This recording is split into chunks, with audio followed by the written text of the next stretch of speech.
mengambil dan menyerap aspirasi di kabupaten kota dan organisasi inisiator Partai Buruh. Nah, dalam masa pencermatan, Exco kabupaten kota mencermati, bisa saja memberikan masukan baru, bisa saja memberikan pandangan untuk mengeliminasi, bisa saja tetap dengan nama-nama yang sudah diputuskan di Rakernas Februari 2023.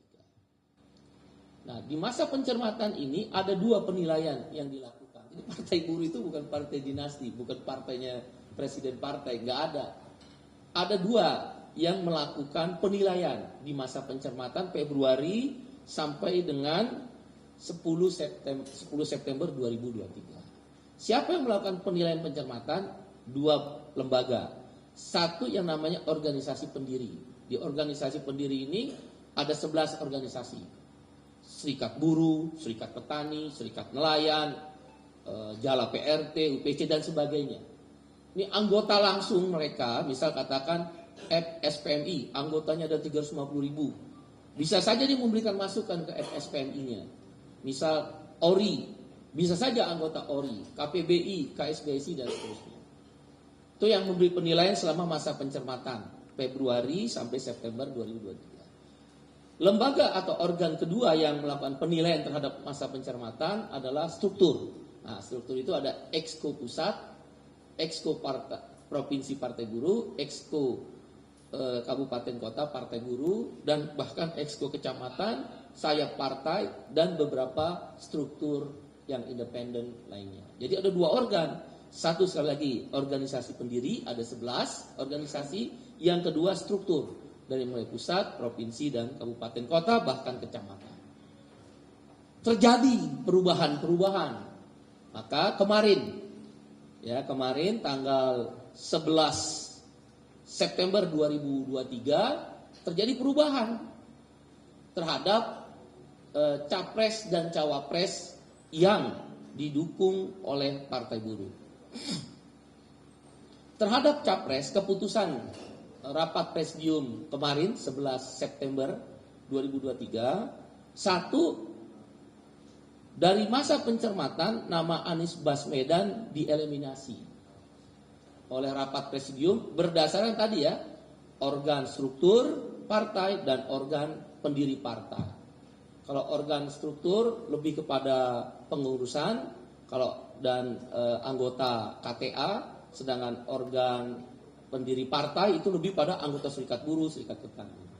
Keputusannya 11 September 2023 kemarin mengeliminasi nama Anies Baswedan sebagai calon presiden 2023. Ada dua alasan yang disampaikan oleh para penilai dalam pencermatan itu. Satu, sikap tim sukses Anies Baswedan yaitu Sudirman Said yang mengobok-obok KSPI dan SPM. Karena itu prinsip benar, di partai itu disiplin ya. Sebelum ada keputusan partai nggak boleh mengambil sikap setiap organisasi. Kami beda. Kalau kawan-kawan kemarin ada mendengar satu serikat buruh menyampaikan dukungan kepada Pak Anies misal, percaya sama saya, itu nggak binding ke bawah, elit. Itu elit. Karena saya tahu benar semua organisasi serikat buruh itu apolitik dalam ADART-nya. Jadi dalam konstitusi serikat buruh itu mereka apolitik, tidak berpolitik. Kecuali FSPMI dan KSPI. Hanya dua serikat itu yang secara tegas dalam ADART-nya mendirikan partai politik. Jadi di luar itu percaya sama saya, elit nggak akan binding ke bawah. Jadi ya pepesan kosong, Anda petik ya, tapi kita hormati gitu. Begitu pula ketika Sudirman Said mengobok-obok SPN. SPN itu anggota KSPI, itu elit. Saya ambil contoh ya, seluruh yang punya anggota itu adalah serikat pekerja di tingkat perusahaan. Itu yang punya anggota. Misal kayak kemarin memutuskan di elit, apakah sampai ke anggota? Tidak. Percaya, karena apa? Pengurus cabang dan pengurus PUK, sebutnya tingkat perusahaan itu PUK atau PSP, itu adalah calegnya Partai Buruh. Jadi gak mungkin dia akan mengikuti elit serikat buruh yang dalam ADART-nya apolitik. Tidak boleh berpolitik, maksudnya apolitik tidak boleh berpolitik. Jadi nggak mungkin. Ya, kalau kemudian mereka memutuskan itu haknya. Tapi Partai Buruh tetap tenang dan tetap yakin dengan keputusan, karena pimpinan cabang serikat-serikat buruh yang sudah memutuskan elitnya dan pimpinan serikat pekerja di tingkat basis atau disebut PSP atau PUK di tingkat pabrik itu calegnya Partai Buruh dan pengurusnya Partai Buruh. Jadi tidak mungkin. Nah, oleh karena itu sikap Sudirman Said yang mengobok-ngobok KSPI rupanya mempengaruhi negatif di internal KSPI dan FSPMI sebagai salah satu unsur pendiri Partai Buruh, sehingga tereliminasi, ditarik dukungannya. Jadi Anies Baswedan tidak mungkin dipilih oleh Partai Buruh, ya tidak mungkin, karena Partai Buruh itu kalau memutuskan harus ditanya ke bawah, bukan ditanya ke elit. Karena partai ini bukan partai dinasti, partai daulat tuan, daulat uang. Enggak, kita mencoba itu. Ada 11 organisasi pendiri yang kami sebut presidium, enggak sembarangan. Itu pun ada 2 organ. Organ pendiri, ya serikat-serikat buruh, serikat petani, binding ke bawah. Ada organ struktur. Jadi rumit, di Partai Buruh itu rumit memutuskan mekanisme. Tapi ketika keputusan diambil, nggak bisa digoyang. Ajak aja kalau kata orang Jawa tuh ajak, nggak bisa digoyang. Dan mobilisasi dengan uang yang dari iuran. Jadi kalau ada bilang bantuan Amerika itu hoax, itu mencampurkan antara fakta dan ilusi. Boleh tanya, besok ada aksi nih, tanggal 14 besar-besaran, 21, nanti setiap minggu aksi seluruh Indonesia. Boleh ditanya uangnya dari mana. Silakan kawan media langsung bertanya ke aku. Itu iuran. Ya, jadi hoax kalau ada menyampaikan dari Amerika dan lain sebagainya. Sehingga keputusan pertama, nama Anies Baswedan tereliminasi. Dengan demikian Anies Baswedan tidak akan dipilih oleh Partai Buruh. Yang kedua, keputusan presidium. Partai Buruh harus menunggu. Nah, nanti ini akan dijelaskan oleh kuasa hukum. Partai Buruh harus menunggu keputusan Mahkamah Konstitusi. Tadinya mau diputuskan kemarin siapa presidennya. Jadi kalau ada beberapa kawan yang nanya, saya belum bisa jawab karena kami menunggu dulu.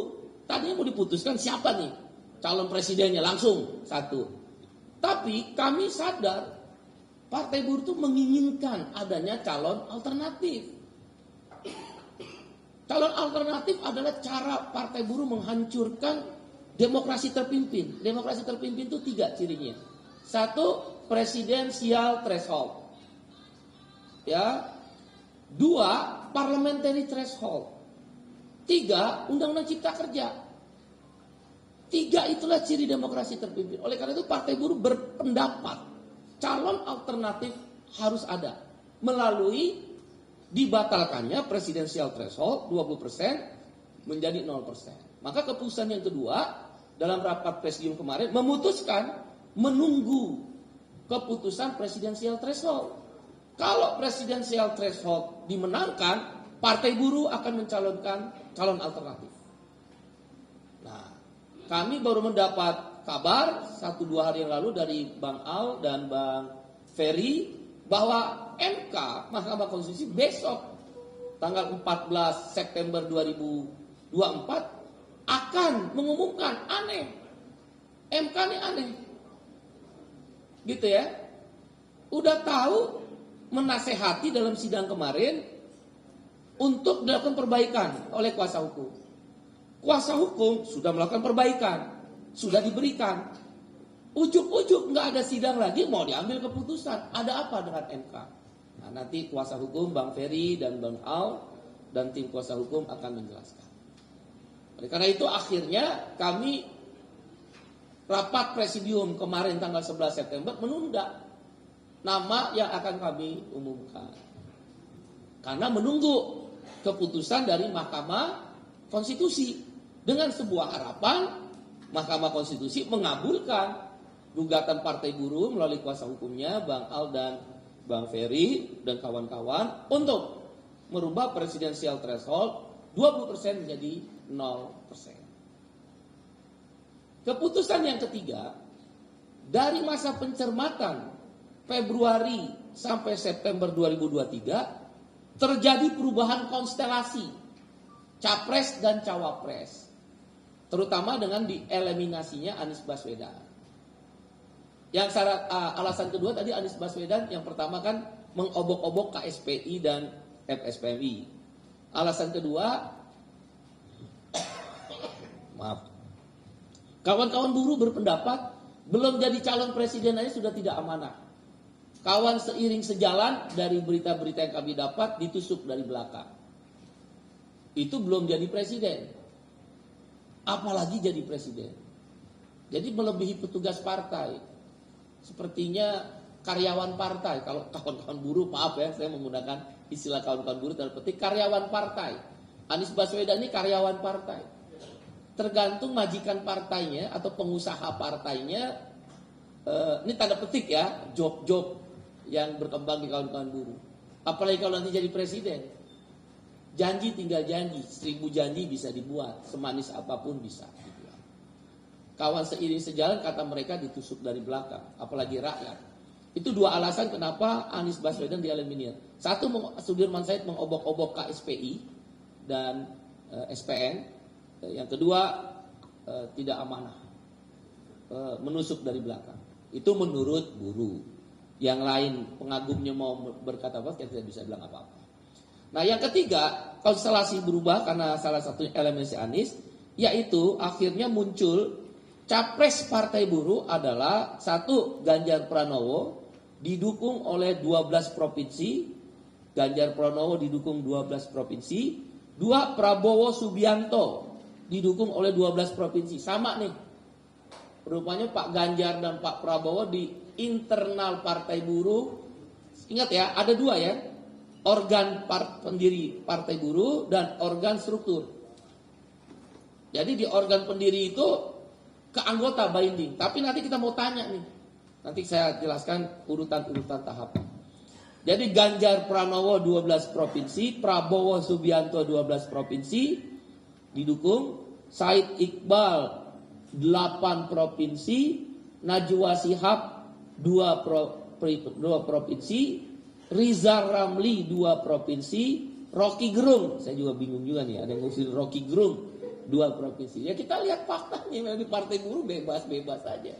Saya ulangi, Ganjar Pranowo 12 provinsi, Prabowo Subianto 12 provinsi, Said Iqbal 8 provinsi, Najwa Shihab 2 provinsi, Rizal Ramli 2 provinsi, Rocky Gerung 2 provinsi, total 38 provinsi. Jadi provinsi ini menampung dari organ-organ serikat buruh di masing-masing kabupaten kota dan struktur serikat buruh di kabupaten kota. Struktur partai buruh di kabupaten kota. Jadi ada 6 calon. Tentu kita menunggu besok. Apakah calon alternatif dikabulkan? Dalam hal ini presidensial threshold 20% menjadi 0%. Kalau dikabulkan, maka 6 nama ini akan masuk langsung konvensi. Tapi kalau tidak dikabulkan, ya saya konsultasi dulu dengan yang jagoannya Bang Al dan Bang Ferry dan kawan-kawan. Dengan demikian tinggal 2 yang memang sudah akan bisa masuk di dalam pendaftaran. Saya juga nggak tahu berubah atau tidak, ya. Jadi ada 4 calon alternatif, yaitu Said Iqbal, Najwa Shihab, Rizal Ramli, dan Rocky Gerung. Rupanya populer juga Bang Rocky di Partai Buruh. Sedangkan yang mana yang sudah memang berhak bisa mencalonkan diri, tapi tunggu tanggal 9 Oktober, yaitu Ganjar Pranowo dan Prabowo Subianto pada 2 nama yang sama. Calon wakil presidennya tidak banyak berubah, tapi ada bertambah. Calon wakil presidennya 1 Arsyad Rashid 14 provinsi, Said Iqbal 7 provinsi, Mahfud MD 7 provinsi, Najwa Shihab 4 provinsi. Nah ini 2 nama baru agak menarik nih. Basuki Hadimulyo 4 provinsi, Menteri PUPR, ternyata menjadi salah satu cawapresnya Partai Buruh. Basuki Hadi Mulyo 4 provinsi, dan Ibu Susi Puji Astuti 2 provinsi, totalnya 38. Saya ulangi, Asjad Rashid, Said Iqbal, Mahfud MD, Najwa Shihab, Basuki Hadi Mulyo, Menteri PUPR, dan Susi Pujiastuti. Capres dan Cawapres yang sudah diputuskan oleh rapat presidium ini, keputusan nomor 4 dari rapat presidium adalah tahapan konvensi. Jadi keputusan yang keempat rapat presidium, tadi kalau keputusan ketiga kan nama-namanya. Tapi kita berharap sih mudah-mudahan ya, kita berdoa presidensial threshold menang. Kalau kata Bang Ferry sih 50-50. Tapi kalau 50-50 biasanya Tuhan berpihak kepada orang baik dan orang kecil. Kalau 50-50. Kan beliau ini kan jago Bang Al ya. Oke, keputusan yang keempat. Dengan demikian tahapan konvensi Capres Cawapres Partai Buruh dimulai hari ini 13 September 2023. Tahapan itu meliputi pencermatan sudah ya, nomor 1 pencermatan Februari sampai 10 September 2023. Tahapan kedua pembukaan tanggal 13 September. Tanggal 13 September nih.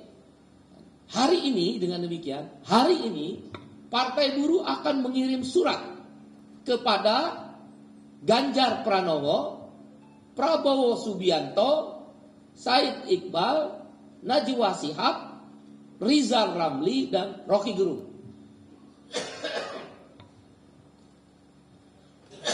Maaf. 6 nama ini akan disurati oleh Partai Buruh hari ini. Ya mungkin dikirimnya besok. Yang kedua harus tertulis pakai hard copy ya, bukan WA. Cawapresnya akan kami kirimi surat Asjad Rashid, Said Iqbal, Mahfud MD, Najwa Shihab, Basuki Hadi Mulyo, dan Susi Pujiastuti. Jadi pembukaan. Tahap ketiga, penjaringan dan kesediaan. Jadi setelah hari dikirim surat, kita akan melakukan penjaringan dan kesediaan. Kan belum tentu semuanya bersedia. Yaitu tanggal 13 sampai 20 September. Jadi penjaringan dan kesediaan tanggal 13 sampai 20 September. Kami nggak mau, Partai Buruh nggak mau. Kita udah putuskan, tiba-tiba orang itu nggak bersedia ngecilin Partai Buruh. Oh, tunggu dulu. Saya kasih tahu melalui kawan-kawan dengan segala hormat, Partai Buruh akan menyumbangkan suara ke Capres itu 6,5 sampai 10 juta suara. Fix. Kami udah mapping. Kami nggak percaya survei itu menjadi masukan. Tidak percaya, tapi menjadi masukan. Bagaimana mungkin misal Partai Buruh ada satu lembaga survei nulis 0,1%. Katakanlah suara sah nasional sekitar 160 juta, kami udah hitung, 162 juta lebih tepatnya. 162 juta 275 ribu. Suara sah nasional dari DPT yang 204 juta lebih. Udah kami hitung itu. Kami punya mapping total. Ya, kalau 0,1% itu 160 ribu suara. Lah anggota SPMI aja yang militan yang na'udzubillah min zalik istilahnya, bayar iuran, bahkan untuk istilah kita itu gaspol. Gaspol itu selain bayar iuran bulanan, ada bayar iuran pemenangan partai. Itu di SPMI itu gaspol. Jadi nggak mungkin kalau dia bayar iuran nggak memilih. Itu jumlahnya 350 ribu. Nah kalau dalam ilmu statistik memang ada yang disebut respondennya kurang. Dugaan saya dari 1.200 responden, buruh yang kerja di pabrik paling mungkin ya, saya nggak begitu mendalami, 30 sampai 40 orang. Ya pastilah suaranya pasti sekecil itu. Tapi kan punya angka margin error, deviasi dari kesalahannya punya margin error 2,9 ya. Kalau 2,9 tambah 0,1 setidak-tidaknya maksimal 3% Partai Buruh, itu masih masuk akal. Jadi sekali lagi, Partai Buruh akan menyumbangkan suara untuk capres yang dipilih Partai Buruh 6,5 juta sampai 10 juta, itu mapping kami. Dengan deviasi kesalahan 2%. Yakin banget. Karena kita kan punya anggota captive market di pabrik. Kalau kalian bisa lihat kita udah turun ke pabrik sekarang. Pulang pabrik sapa pemilih istilahnya. Ya, jadi tahapan yang ketiga dalam konvensi capres ini adalah penjaringan dan kesediaan. Capres cawapres tanggal 13 sampai 20 September. Jadi bersedia atau enggak nih? Ya, dijaring dulu. Penjaringan dan kesediaan 13 sampai 20 September. Tahapan yang keempat adalah pemaparan capres cawapres. Jadi setelah menyatakan kesediaan, jadi nggak akan pelin-pelan kalau udah diputusin partai buruh. Tadinya Ganjar, tiba-tiba Prabowo. Tadinya Prabowo balik lagi ke Ganjar, nggak mungkin itu di partai buruh. Jadi ada namanya pemaparan 20 sampai 30 September. 20 sampai 30 September pemaparan. Nah, pemaparan capres dan cawapres dalam rapat presidium kemarin ada berbagai model. Karena kan belum ada capresnya. Kan mereka belum didaftarkan. Bisa berubah. Kan contoh Pak Anies saja berubah. Jadi tidak bisa pemaparan itu langsung debat capres cawapres. Akhirnya dipilih satu bentuknya ya. Bentuk pemaparan capres cawapres yang bersedia setelah dijaring. Tahapan keempat adalah kuliah umum. Jadi kuliah umum 1.000 anggota buruh seluruh Indonesia perwakilan akan kita kumpulkan di satu tempat di Jakarta. Jadi di sini pemaparannya di Jakarta. Kami berharap bisa di kampus. Saya udah minta Bung Gede itu, salah satu deputi bidang yang ada di Partai Buruh, ya, deputi ketua. Mudah-mudahan bisa di kampus, disinergikan. Misal kawan-kawan BEM UI pernah menyampaikan debat capres. Nah, kami akan lebih senang kalau bisa ikut join bersama. Seperti di Amerika. Di Amerika itu di kampus-kampus. Tapi mengundang orang luar, jangan hanya mahasiswa. Nah, kami mencoba itu. Tapi kalau nggak bisa di kampus, nanti tempat tertentu di Jakarta ada kuliah umum. Misal Pak Prabowo sendiri, Pak Ganjar sendiri, Bang Rizal Ramli sendiri, Mbak Najwa Shihab, Rocky Gerung sendiri. Bentuk kedua dan dibiayai oleh Partai Buruh sendiri, nggak ada dari Amerika. Jadi benar-benar Partai Buruh sendiri. Masa urusan gitu sampai Amerika turun, memalukan. Amerika kasih uang 1 juta buat Exco Pandeglang, menghina Partai Buruh benar. Amerika ngasih 1 juta rupiah, itu media nggak jelas benar itu media. 1 juta rupiah nggak jelas. Kami biaya sendiri ya, nanti boleh dicek kawan-kawan di lapangan. Kawan-kawan kan lebih jago investigasinya. Nah, bisa juga bentuk kedua, jadi kuliah umum bisa di kampus atau tempat tertentu.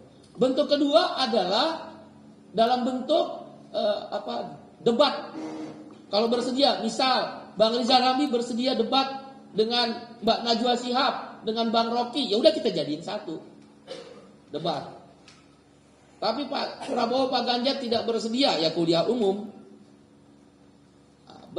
Selama bentuk kuliah umum atau debat publik itu akan melibatkan 10, kami rencanakan 10 guru besar dari 10 kampus berbeda. Mereka akan melakukan penilaian dengan kualifikasi yang nanti kita sepakati. Nanti Bung Gede mungkin akan membuat aturan mainnya. Jadi mereka melakukan penilaian dan akan bertanya. Kalau yang di daerah bisa aja pakai Zoom. Teknologi udah bisa. Ya. Dan yang akan ditonton oleh mungkin puluhan ribu mata buruh. Ya, tidak hanya di kampus atau di tempat tertentu itu, nanti kita siarkan secara langsung melalui sosial media. Ini benar-benar terbuka ini. Ya. Tapi karena belum ada resmi capres cawapres, maka tidak bisa namanya debat capres karena tidak ada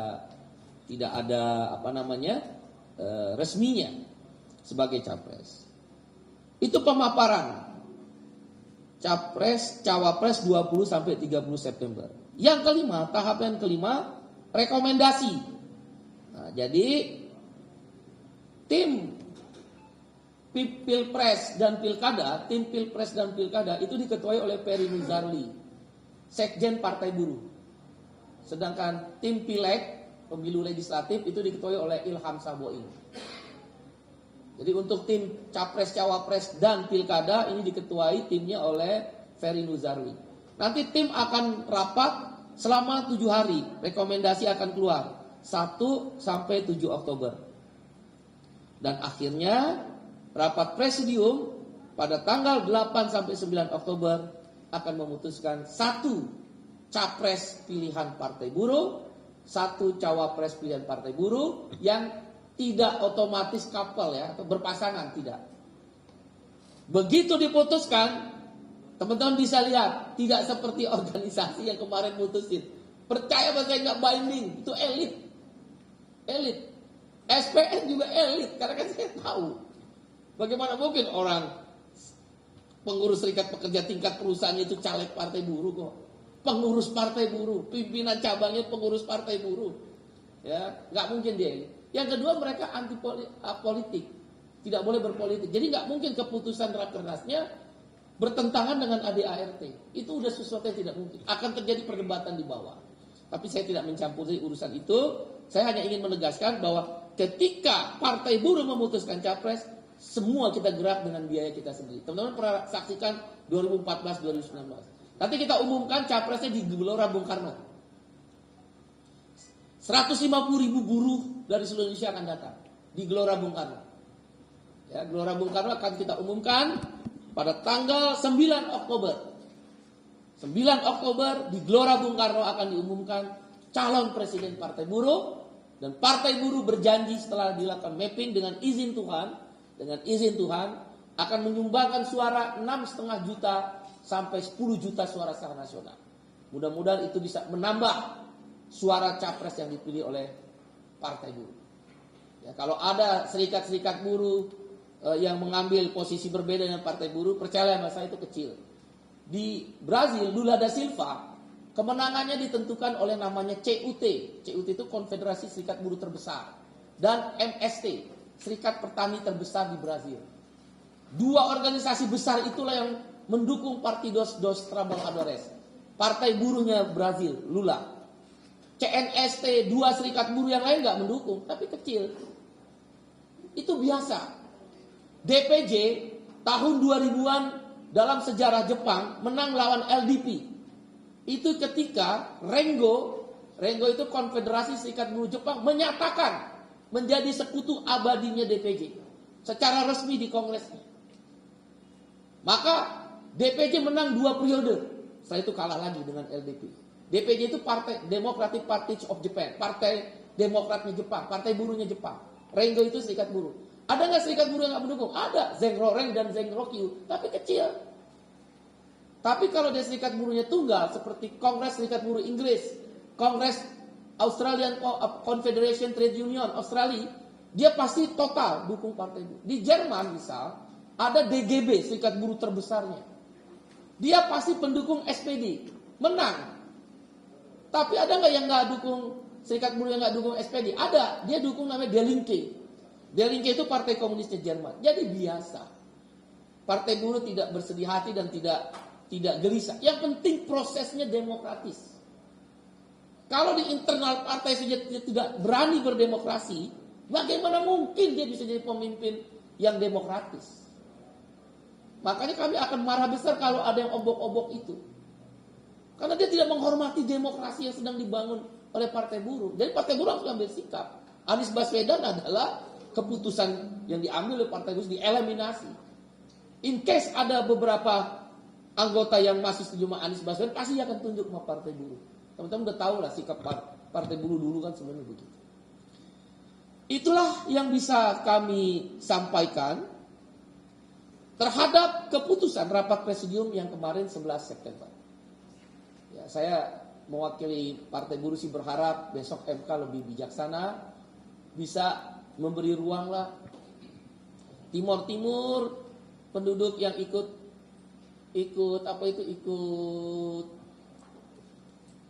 pemilunya nggak lebih dari 10 juta. Calonnya 16 orang. Macron kemarin Prancis kira-kira hampir 70 jutaan yang ikut pemilunya. Yang ikut pemilunya 10 orang. Dan kita sampaikan kepada MK kemarin, Macron aja yang kecil, partainya kecil, partai abal-abal. Macron kan mantan Menteri Keuangan dari Partai Sosialis. partai buruh terbesar di Perancis namanya Partai Sosialis. Saya udah ketemu dengan beberapa pimpinan partai karena saya ILO governing body ya, sebelum jadi presiden partai buruh. Jadi udah banyak ngobrol dengan pengurus-pengurus inti partai buruh, partai sosialis, partai sosial demokrat, partai sosialis pekerja di Amerika Latin. Macron itu abal-abal, dia menteri keuangannya presiden Perancis dari partai sosialis. Dia keluar karena nggak ada presidensial threshold, menang. Begitu dia menang, kemudian pemilu legislatif, partainya jadi partai pemenang pemilu, the ruling party. Sampai 2 periode. Kan itu menjelaskan bahwa presidensial threshold bisa saja partai baru, kemudian dia mengusulkan. Sama kayak di Chili. Beatriz Fernandez namanya kalau saya nggak salah. Beatriz Fernandez. Partai buruhnya dimotori oleh Boric, tokoh mahasiswa yang menuntut pendidikan murah. Partai buruhnya Chili memajukan Beatriz Fernandez, kayak mungkin di Partai Buruh Indonesia ini Najwa Shihab lah, seorang jurnalis cerdas perempuan, disenangi.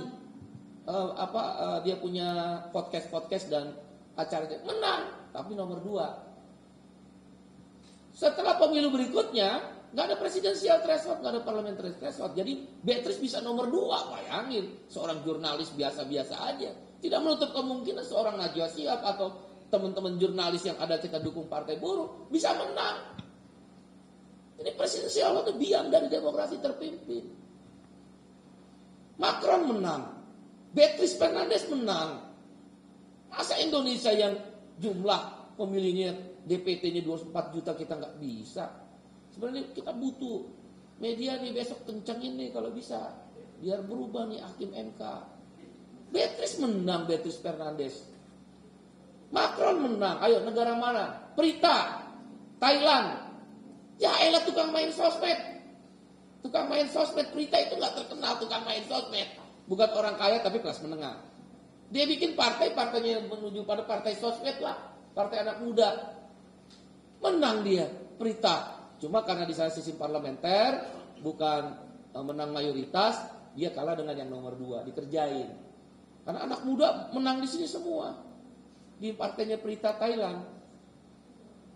Partai buruh sedang berikhtiar, itu dibantu oleh kuasa hukum Bang Ferry, Bang Algif dan kawan-kawan, Bang Airlangga dan semuanya.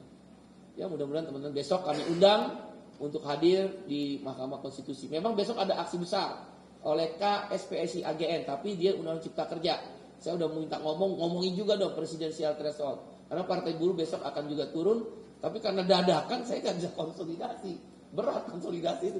Karena buruh itu kan baru dikasih tahu kapan ya Bang? Kemarin lusa ya. 2 hari yang lalu ya Bang ya. 2 hari yang lalu. Malam lagi apa-apaan di mahkamah. Melalui kawan-kawan. Saya minta hakim Mahkamah Konstitusi untuk berlaku adil. Tidak bermaksud mengancam. Kalau besok partai buruh dikalahkan dalam presidensial threshold, aksi-aksi kita akan arahkan ke Mahkamah Konstitusi. Setiap minggu. Karena ini ada kenaikan upah. Gampang gerakinnya. Dengan segala hormat hakim Mahkamah Konstitusi untuk memperhatikan apa yang diajukan oleh partai buruh. Menurunkan presidensial threshold 20% menjadi 0%. Tidak akan mengurangi marwah, kemuliaan, izahnya para hakim kok. Tidak akan mengurangi marwah Indonesia. Apakah Indonesia kalau 18 partai politik ada 18 capres akan turun di mata investor? Tidak. Toh nanti putaran 2-2. Nggak ada. Presidensial threshold akan mengakibatkan investor tidak akan datang ke Indonesia. Bohong. Nah sekarang argumentasi apa? Kalau memang ingin menyederhanakan partai politik, tetap ada 18. Kalau ingin menyederhanakan tidak banyak capres, toh di putaran 2-2. Mau 1000 orang juga capres kan bagus. Tinggal nanti putaran 2 ada. Demikian, capres partai buruh telah diumumkan. Tanggal 9 Oktober di Gelora Bung Karno, resmi partai buruh akan mengumumkan calon presiden Republik Indonesia yang akan menyumbangkan 6,5 juta suara sampai 10 juta suara sah nasional. Saya rasa ini signifikan, tidak main-main, karena organisasi buruh ada 4 konfederasi serikat buruh di sini, ada 60 federasi serikat pekerja tingkat nasional, ada 1 serikat petani terbesar, ada serikat nelayan, ada Jala PRT, ada serikat rakyat miskin kota, ada ojol, ada buruh migran, ada organisasi perempuan percaya, dan organisasi informal lainnya. Demikian saya serahkan pada Bang Al ke Bang Ferry dulu. Bang Al. Bang Ferry untuk menyampaikan apa perkembangan dari presidensial threshold. Terima kasih. Terima kasih Pak Presiden.